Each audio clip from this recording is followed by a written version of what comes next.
ਸਲਾਮ ਅਲੈਕਮ ਦੋਸਤੋ, ਕੀ ਹਾਲ ਚਾਲ। ਤੁਸੀਂ ਦੇ ਰਹੇ ਹੋ ਦੇਸ਼ ਪੰਜਾਬ ਟੀਵੀ। ਮੈਂ ਤੁਹਾਡਾ ਮੇਜ਼ਬਾਨ ਆਸਫ। ਨੰਬਰ ਹੁੰਦਾ 0307 1076 965। यही WhatsApp नंबर है, यही इमो नंबर है। अज एक माशाला दूजे नंबर की वीडियो लैके आया। सील सौ माझे माशाला जिवें मर्जी हथ फेरी जाओ। नंबर ਹੁੰਦਾ 0307 1076 965 माशाला।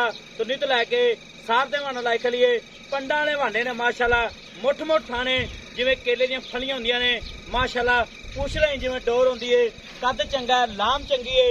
पंडा वाले भांडे ने माशाला। जिवें माखो दा डूबना लग्या है माशाला, बटन लगन ने नीली दे। मेरा कैमरामैन साहब तसलियां करा रहा है माशाला। की हिसाब किताब माशाला, की हिसाब किताब इन्ना भाई हरां पुछांगे। निक्की वक्खी है, एक गड्डी दी है।